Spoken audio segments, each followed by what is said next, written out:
Have you ever imagined seeing a woolly mammoth walk the earth again? Or what if the dodo and the Tasmanian tiger could come back to life? This isn't science fiction, it's the reality of de-extinction. Using biotechnology and animal cloning, scientists are bringing extinct creatures back to life, and it could change everything you know about the future of species conservation. But are we ready to rewrite history?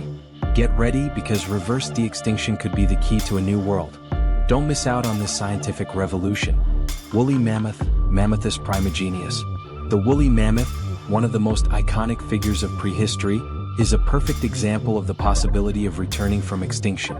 Extinct for about 4,000 years, these Arctic giants are the subject of intense biotechnology research. Through methods such as animal cloning, scientists are getting closer and closer to reviving this lost animal. It is no longer a distant dream, but a matter of time before the woolly mammoth can walk the earth again. With genetic technology, scientists can now clone animals with relative precision.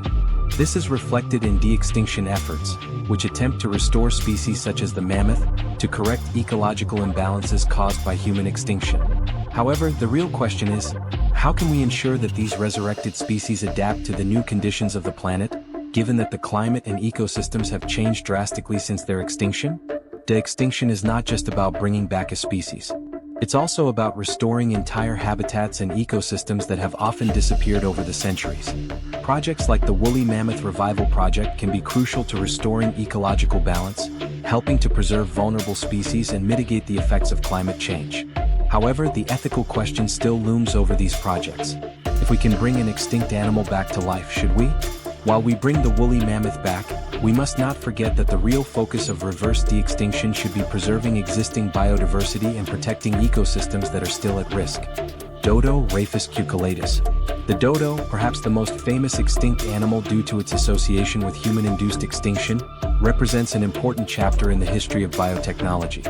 Having disappeared in the 17th century, the dodo has become a symbol of our capacity to destroy without regard for the consequences.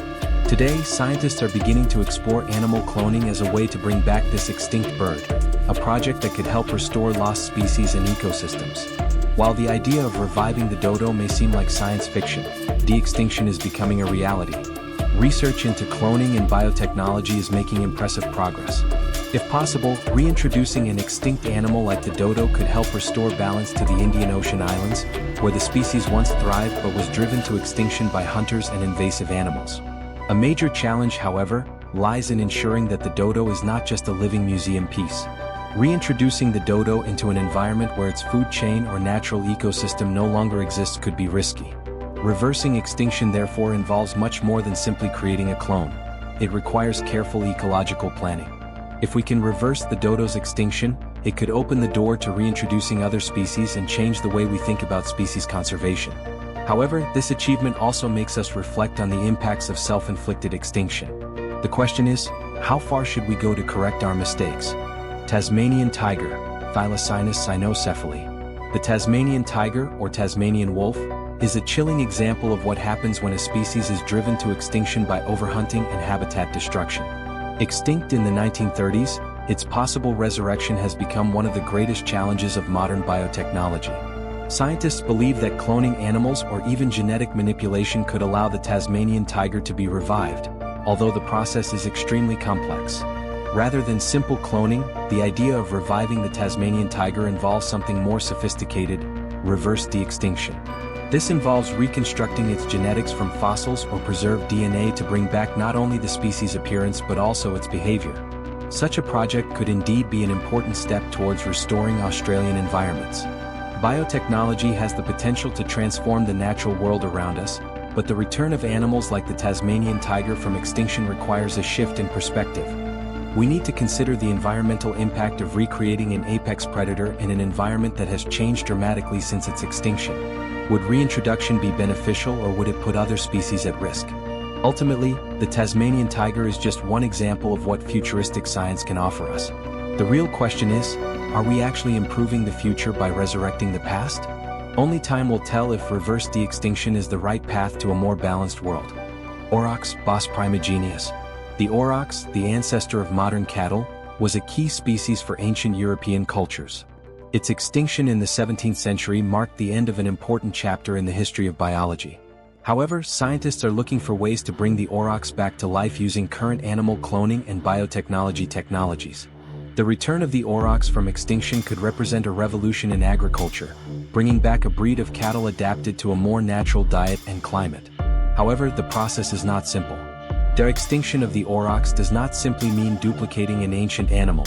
It also involves recreating the environments in which this animal inhabited, which requires detailed planning. To ensure that the aurochs adapts to the modern world, science needs to consider all the environmental factors that made this species successful in its time. Reversing the aurochs' extinction also raises ethical questions. If we can clone animals from the past, how far should we go?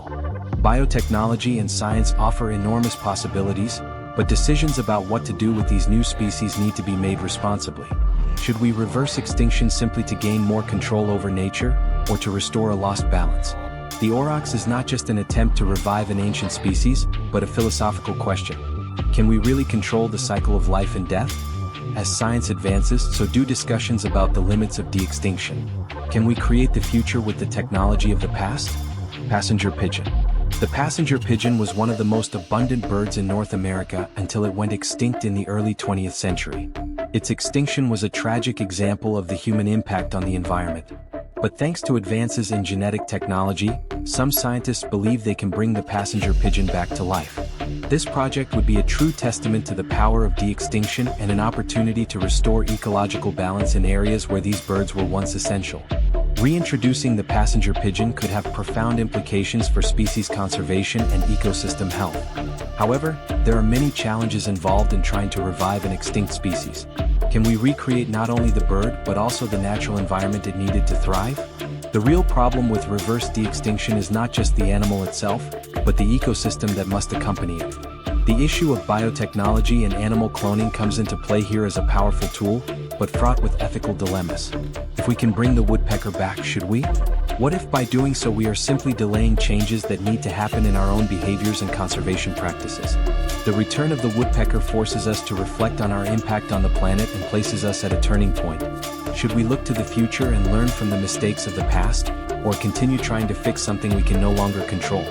Siberian walrus, Odobenus rosmarus. The Siberian walrus is one of the animals that, although still present, faces enormous threats due to climate change and the destruction of its habitat. With the melting of ice in the Arctic, the survival of this species is at risk.